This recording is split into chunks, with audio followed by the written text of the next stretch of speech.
여러분, 혹시 이런 생각해 보신 적 있으세요? 아니, 무당이 말하는 그 조상신이나 할머니, 신령님, 이런 존재들이 성경에서 말하는 악한 영이랑 과연 같은 걸까? 아니면 아예 다른 차원의 이야기일까? 하고요. 우리 문화 속에는 이런 영적인 개념들이 너무나 자연스럽게 스며들어 있잖아요.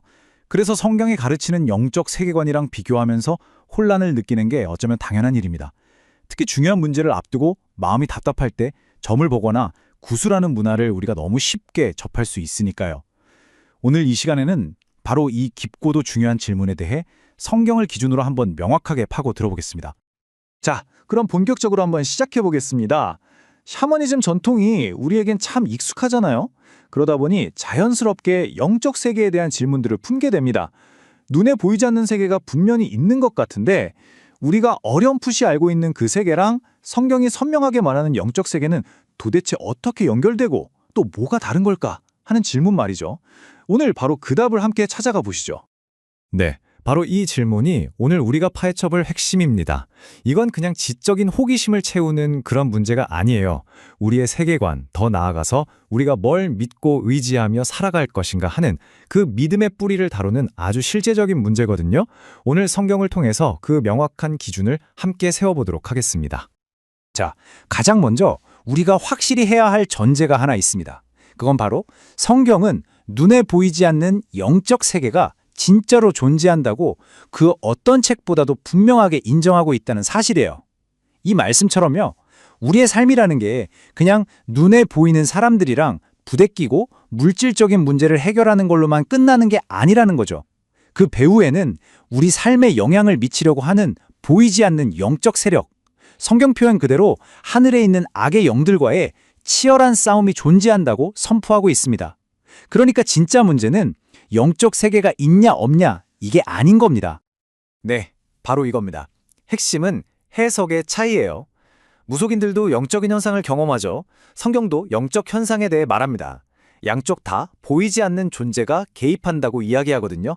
하지만 그 현상의 원인이 뭔지, 그 존재의 정체가 누구인지에 대해서는 완전히 다른 설명을 내놓습니다. 비유하자면 똑같은 교통사고 현장을 보고도 한 명은 아 이거 운전미숙이네 라고 말하고 다른 한 명은 아니 이건 계획된 범죄 같은데 라고 주장하는 것과 같아요. 현상은 똑같은데 해석에 따라 결론이 180도 달라지는 거죠. 지금부터 그 결정적인 차이점들을 하나씩 짚어보겠습니다. 두 세계관이 가장 먼저 그리고 가장 근본적으로 충돌하는 지점이 바로 이겁니다. 사람이 죽은 뒤에 그 영혼은 과연 어떻게 될까? 이 관점이요. 이 첫 단추가 잘못 끼워지면 그 뒤에 나오는 모든 영적인 해석이 다 어긋날 수밖에 없거든요. 이 화면이 두 관점의 핵심적인 차이를 아주 명확하게 보여주고 있죠. 한쪽, 그러니까 샤머니즘에서는 죽은 조상의 영혼이 이 땅에 그대로 머물면서 후손들의 좋은 일, 나쁜 일에 직접적으로 관여한다고 믿습니다. 그래서 제사를 지내서 그분들을 위로하고 구술해서 그들의 한을 풀어줘야 한다고 생각하는 거죠. 하지만 성경의 관점은 완전히 다릅니다. 죽음 이후에는 이 땅과 아주 단호하게 분리가 일어나고 모든 인간의 영혼은 하나님의 심판대 앞으로 가게 된다고 말합니다. 이 히브리서 말씀은 성경의 사후관을 딱 한 문장으로 압축해서 보여주는 아주 중요한 구절입니다. 여기서 우리는 두 가지 절대적인 원칙을 발견할 수 있어요. 첫째, 한 번 죽는 것은 정해져 있다는 사실. 그러니까 환생은 없다는 거죠. 둘째, 그 후에는 심판이 있다는 것. 죽음과 심판 사이에 이 땅을 떠돌아다니거나 후손이 차려준 제사밥을 얻어먹거나 한을 풀려고 누군가에게 나타나는 그런 중간 단계는 존재하지 않는다고 못을 받고 있는 겁니다. 아주 명확하고 단호하죠? 자, 다시 한번 정리해 볼게요. 성경에 따르면 사람의 영혼은 죽는 그 순간 이 땅에서의 모든 활동을 멈추고 하나님의 심판대 앞에 서게 됩니다. 예수님께서 직접 말씀해 주신 누가복음 16장의 부자와 나사로 비유를 보면 이 점이 훨씬 명확해져요. 죽어서 지옥에 간 부자가 천국에 있는 나사로를 보면서 고통을 호소하니까 아브라함이 이렇게 말합니다. 너희와 우리 사이에 큰 구렁텅이가 놓여 있어 여기서 너희에게 건너고자 할 때 갈 수 없고 거기서 우리에게 건너올 수도 없게 하였느니라. 이게 무슨 뜻일까요? 죽음 이후에는 천국과 지옥 사이에 건널 수 없는 완벽한 영적 단절이 있다는 뜻입니다. 그렇기 때문에 하늘 품고 이승을 떠도는 조상 귀신이라는 개념은 성경의 가르침과는 완전히 정면으로 배치되는 거죠. 자, 그렇다면 여기서 아주 중요한 논리적인 질문이 하나 생깁니다. 만약에 무당이나 점술가들이 만나는 존재가 죽은 조상의 영혼이 아니라면 도대체 그들은 누구일까요? 이 부분이 오늘 우리가 다루는 내용의 가장 중요한 클라이맥스라고 할 수 있겠습니다. 바로 이 질문이죠. 분명히 무속인들은 어떤 영적인 실체를 경험합니다. 그들이 주는 정보가 때로는 우리 가족만 아는 비밀을 꿰뚫어 보거나 미래의 일을 맞추는 것처럼 보여서 사람들을 깜짝 놀라게 하기도 하잖아요. 만약 그들이 우리 조상이 아니라면 이 놀라운 현상을 어떻게 설명해야 할까요? 성경은 여기에 대해 아주 명확한 답을 가지고 있습니다. 성경의 대답은 한치의 망설임도 없이 단호하고 직접적입니다. 그 존재들은 바로 속이는 영들이라는 겁니다.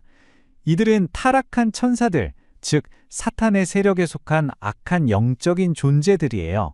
이들의 주된 목적은 딱 하나, 사람들을 속여서 하나님으로부터 멀어지게 만들고 결국엔 파멸로 이끄는 것입니다. 이 구절이 그들의 정체와 전략을 완벽하게 폭로하고 있습니다. 악한 영들의 가장 강력하고 교활한 무기는요, 우리를 위협하는 무서운 모습이 아니라 바로 가장, 즉 위장술입니다. 우리를 속이기 위해서 가장 그럴듯하고 우리가 가장 신뢰할 만한 모습으로 나타나는 거죠. 자애로운 미소를 띤 돌아가신 할머니의 모습으로, 우리 가문을 지켜주는 든든한 수호신의 모습으로, 혹은 순진무구한 동자신의 모습으로 나타나서 우리의 경계심을 완전히 무너뜨립니다. 심지어 광명의 천사처럼 아주 거룩하고 신성해 보이는 모습으로 나타나서 우리를 미혹하는 게 바로 그들의 주특기라는 겁니다. 그러니까 정말 중요한 포인트는 이겁니다. 그 영이 어떤 모습으로 나타났느냐, 얼마나 신통한 능력을 보여주느냐, 이게 중요한 게 아니에요.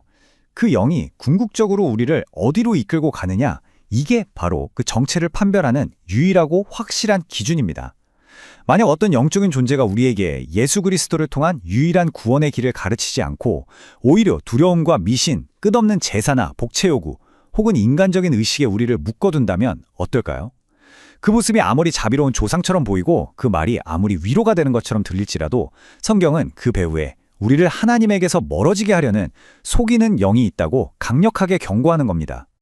자, 이제 우리는 왜 성경이 점을 치거나 무당을 찾거나 부적을 지니는 그런 행위들을 그토록 강력하고 반복적으로 금지하는지 그 이유를 좀 더 깊이 살펴볼 수 있게 됐습니다. 이건 그냥 오래된 율법 조항이 아니고요. 우리를 영적인 위험으로부터 보호하기 위한 하나님의 사랑의 경고등이라고 할 수 있습니다. 보시는 것처럼 구약 성경은 점쟁이, 무당, 죽은 자의 영을 불러내는 자 등 이런 행위들을 가증한 일이라고까지 표현하면서 아주 엄격하게 금지하고 있습니다. 여기서 가증하다는 말은 하나님께서 가장 싫어하시고 역겨워하신다는 뜻이에요. 하나님께서 이렇게까지 강한 표현을 쓰시면서 막으시는 데에는 우리를 지키기 위한 분명한 이유가 있는 거죠. 이 금지 명령은 우리를 억압하려는 게 아니라 영적인 보호 장치입니다. 첫째, 이런 행위들은 하나님이 아닌 다른 영들, 즉 속이는 영들에게 우리 삶에 들어올 합법적인 문을 활짝 열어주는 것과 같아요. 둘째, 사람들을 참된 평안이 아닌 끝없는 두려움과 미신에 묶어버립니다. 이번 달 동쪽으로 이사 가면 큰일 나, 이 부적 안 쓰면 화를 당해, 이런 말들이 하나님에 대한 신뢰를 갉아먹고 우리를 두려움의 노예로 만들죠. 셋째, 문제가 생겼을 때 하나님께 나아가 기도하며 신뢰하는 대신 돈을 내고 구술하거나 점을 보는 의식에 의존하게 만듭니다. 마지막으로 악한 영들은 당장 눈앞에 답을 얻고 싶어하는 우리의 조급한 마음을 교묘하게 파고들어서 우리를 유혹합니다. 성경에는 바로 이 경고를 무시하고 무당을 찾아갔다가 결국 파멸에 이른 한 왕의 이야기가 아주 생생하게 기록되어 있습니다. 바로 이스라엘의 초대 왕이었던 사울의 이야기인데요. 이 실제 사건은 우리에게 매우 강력하고 서늘한 경고를 던져줍니다. 이 비극적인 흐름을 한번 보세요. 블레셋이라는 거대한 적군 앞에서 극심한 두려움에 휩싸인 사울왕은 하나님께 간절히 기도했지만 반복된 불순종 때문에 하나님은 침묵하셨어요. 그러자 그는 조급함과 두려움을 이기지 못하고 자기가 왕의 명령으로 직접 나라에서 추방했던 신접한 여인, 바로 그 엔돌의 무당을 몰래 찾아갑니다. 이것이 그의 인생의 마침표를 찍는 비극의 시작이었습니다. 하나님이 아닌 다른 영적인 통로를 연 그 순간 그는 죽은 사무엘의 모습을 한 속이는 영에게서 절망적인 예언을 듣게 되고 그 마음에 있던 모든 희망과 용기를 다 잃어버리고 말죠. 결국 그는 바로 다음날 전투에서 비참한 최후를 맞이하게 됩니다. 자, 지금까지는 분석과 설명 그리고 경고에 좀 집중했다면 이제부터는 가장 중요하고 실질적인 부분으로 넘어가 보겠습니다. 이 모든 걸 알게 된 우리가 과거의 두려움과 현재의 혼란에서 완전히 벗어나서 진짜 평안을 얻기 위해 구체적으로 뭘 어떻게 해야 하는지 그 선명한 길을 제시해 드리겠습니다. 영적인 자유로 나아가는 길은 이 4가지 단계로 요약할 수 있습니다. 첫째, 단절하기입니다. 집에 있는 부적을 버리고 점수랩을 지우고 더 이상 무속인을 찾아가지 않겠다고 의지적으로 결단하는 거예요. 영적으로 위험한 문을 확실히 닫는 행동이죠. 둘째, 직접 나아가기입니다. 무당이나 다른 어떤 영적인 중재자도 필요 없습니다. 우리에게는 예수 그리스도라는 유일하고 완전한 중보자가 계시거든요. 그분의 이름을 의지해서 담대하게 하나님 아버지께 직접 나아가십시오. 셋째, 기도하기입니다. 과거의 습관이나 주변 이야기 때문에 두려운 생각이 훅 들어올 때 가만히 계시면 안 돼요. 소리내서 내게 두려움을 주는 모든 악한 영은 예수님의 이름으로 명하노니 떠나갈지어다 라고 기도하면서 대적해야 합니다. 마지막으로 배우기입니다. 세상의 이야기나 개인의 신비한 경험이 아니라 변하지 않는 진리의 말씀인 성경을 통해 영적 세계에 대한 바른 지식과 분별력을 꾸준히 키워나가야 합니다. 이 말씀을 마음 깊이 새기셨으면 좋겠습니다. 무속신앙의 세계는 근본적으로 두려움을 기반으로 사람들을 통제하려고 합니다. 하지만 하나님께서 그분의 자녀들에게 주시는 영은 완전히 다릅니다. 그것은 우리를 짓누르는 두려워하는 마음이 아니에요. 오히려 우리를 강하게 하는 능력, 두려움을 내쫓는 사랑, 그리고 혼란스러운 세상 속에서 우리 자신을 다스리는 절제하는 마음, 즉 명철함입니다. 오늘 긴 분석의 최종 결론입니다. 성경을 통해 하나님께서 우리에게 보여주시는 진짜 영적 세계는 우리를 억누르고 불안하게 만드는 어둠의 장소가 결코 아닙니다. 오히려 우리를 흑암의 권세에서 건져내서 그분의 사랑하는 아들의 나라로 옮기시는 하나님의 절대적인 보호와 진짜 평안이 있는 세계입니다.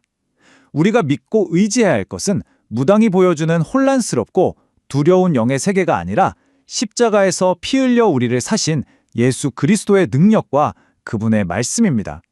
바로 그 진리의 말씀 위에 굳게 설 때 우리는 비로소 모든 영적인 속임수와 두려움에서 벗어나 하늘이 주시는 참된 자유와 평안을 누리게 될 것입니다.